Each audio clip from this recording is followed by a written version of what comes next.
ಮುಂದುವರಿದು ಆ ದೇಶದ ಪ್ರಧಾನಿಯನ್ನೇ ಪದಚ್ಯುತಿ ಮಾಡ್ತಾರೆ.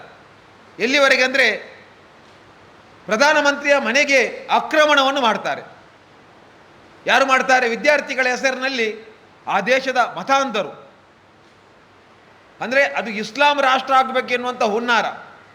ಅದಕ್ಕೋಸ್ಕರ ಮಕ್ಕಳ ಹೆಸರಿನ ಆ ಹೋರಾಟದಲ್ಲಿ ದೇಶದ ಆಡಳಿತವನ್ನೇ ಪದಚ್ಯುತಗೊಳಿಸಿ ಪ್ರಧಾನಮಂತ್ರಿ ಭಾರತ ದೇಶಕ್ಕೆ ಓಡಿ ಬರ್ತಾರೆ.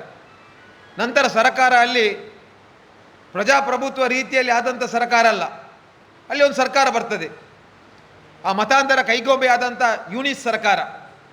ನಮಗೆಲ್ಲರಿಗೂ ಗೊತ್ತಿದೆ, 6 ತಿಂಗಳಲ್ಲಿ ಆ ಸರ್ಕಾರ ಬಂದ ನಂತರ ಆ ಹೋರಾಟ ಪ್ರಾರಂಭ ಆದ ದಿನದಿಂದ ಹಿಂದೂಗಳ ಮೇಲೆ ಆಕ್ರಮಣ ಆಗ್ತಾ ಇದೆ. ಹಿಂದೂಗಳ ಮೇಲೆ ಯಾವ ರೀತಿಯ ಆಕ್ರಮಣ ಅಂದರೆ ನಮ್ಮ ದೇವಸ್ಥಾನಗಳನ್ನು ಧ್ವಂಸ ಮಾಡುವುದು, ಹಿಂದೂ ಕಾಲನಿಗಳ ಮೇಲೆ ಹಲ್ಲೆಯನ್ನು ರಾತ್ರಿ ಹೊತ್ತು ಮಾಡುವುದು, ಹೆಣ್ಣು ಮಕ್ಕಳನ್ನು ಸಾಮೂಹಿಕವಾಗಿ ಎತ್ತಿಕೊಂಡು ಹೋಗಿ ಅವರಿಗೆ ಅತ್ಯಾಚಾರವನ್ನು ಮಾಡುವುದು, ಮಕ್ಕಳನ್ನು ಬರ್ಬರವಾಗಿ ಹತ್ಯೆ ಮಾಡುವುದು, ಪ್ರಾಯದವರನ್ನು ಹಿರಿಯರನ್ನು ಹತ್ಯೆ ಮಾಡುವುದು. ಅಲ್ಲಿ ದಸರಾ ಉತ್ಸವ ಸಮಯ, ಆ ಸಮಯದಲ್ಲಿ ನಾವೇನು ಮೂರ್ತಿ ಪೂಜೆ ಮಾಡುವವರು ಹಿಂದೂಗಳು, ಅಲ್ಲಿ ದುರ್ಗೆಯ ಮೂರ್ತಿಯನ್ನು ಭಂಜನ ಮಾಡುವುದು, ದೇವಸ್ಥಾನಕ್ಕೆ ಬೆಂಕಿ ಹಚ್ಚುವುದು,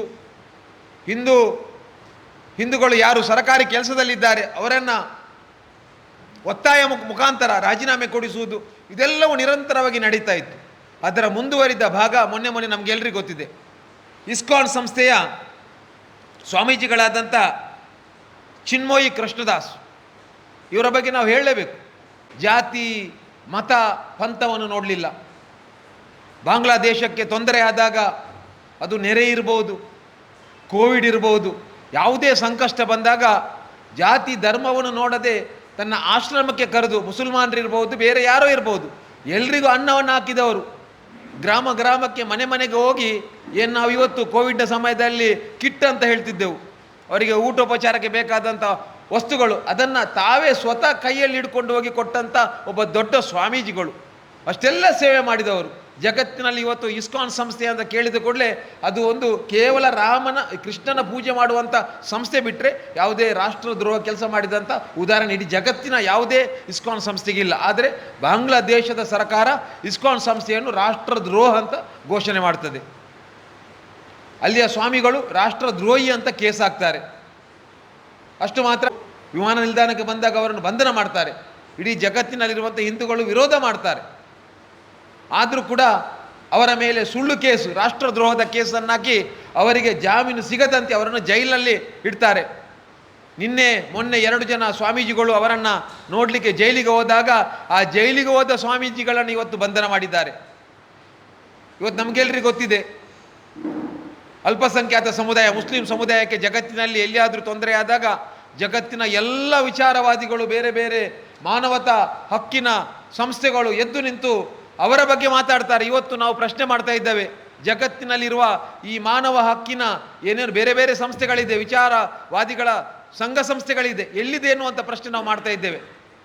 ಜಗತ್ತಿನಲ್ಲಿರುವುದು ಮಾತ್ರ ಅಲ್ಲ, ಭಾರತದಲ್ಲಿರುವಂಥ ಏನು ವಿಚಾರವಾದಿಗಳಿದ್ದಾರೆ, ದನದ ಹೆಸರಿನಲ್ಲಿ ಯಾರಿಗೊಂದು ಚಿಕ್ಕ ತೊಂದರೆ ಆದಾಗ, ಯಾವುದೋ ಒಂದು ಸಣ್ಣ ಕೇಸ್ ಆದಾಗ, ನಮಗೆಲ್ಲರಿಗೂ ಗೊತ್ತಿದೆ 8-10 ವರ್ಷಗಳ ಹಿಂದೆ ಇಲ್ಲಿ ಮತಾಂತರ ಕೇಂದ್ರಗಳ ಮೇಲೆ ದಾಳಿ ಆದಾಗ ಅದನ್ನು ಅಮೇರಿಕದಲ್ಲಿ ನಮ್ಮ ರಾಷ್ಟ್ರದ ವಿರುದ್ಧ ಮಾತಾಡುವಂಥ ಅಮೇರಿಕದ ರಾಷ್ಟ್ರಪತಿಗಳೇ ಮಾತಾಡುವಂಥ ಸ್ಥಿತಿ ನಿರ್ಮಾಣ ಆಗಿತ್ತು. ಇವತ್ತು ಯಾರು ಹಿಂದೂಗಳು, ಯಾರ ಮೇಲೆ ದೌರ್ಜನ್ಯ ಆಗ್ತಾ ಇದೆ? ಹಿಂದೂಗಳ ಮೇಲೆ ದೌರ್ಜನ್ಯ.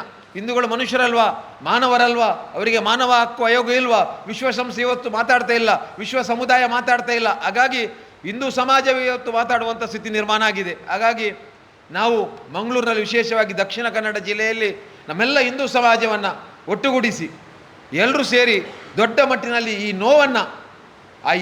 ನೋವಿನ ಈ ಸಮಯದಲ್ಲಿ ಇಡೀ ಬಾಂಗ್ಲಾದೇಶದ ಹಿಂದೂಗಳೊಂದಿಗೆ ನಾವಿದ್ದೇವೆ ಎನ್ನುವಂಥ ಆ ವಿಚಾರವನ್ನು ತಿಳಿಸುವುದಕ್ಕೋಸ್ಕರ, ನಮ್ಮ ನೋವನ್ನು ಸರ್ಕಾರಕ್ಕೆ ತಿಳಿಸುವುದಕ್ಕೋಸ್ಕರ ನಾವೊಂದು ದೊಡ್ಡ ಮಟ್ಟದ ಪ್ರತಿಭಟನೆಯನ್ನು 4ನೇ ತಾರೀಕಿಗೆ ಹಮ್ಮಿಕೊಂಡಿದ್ದೇವೆ.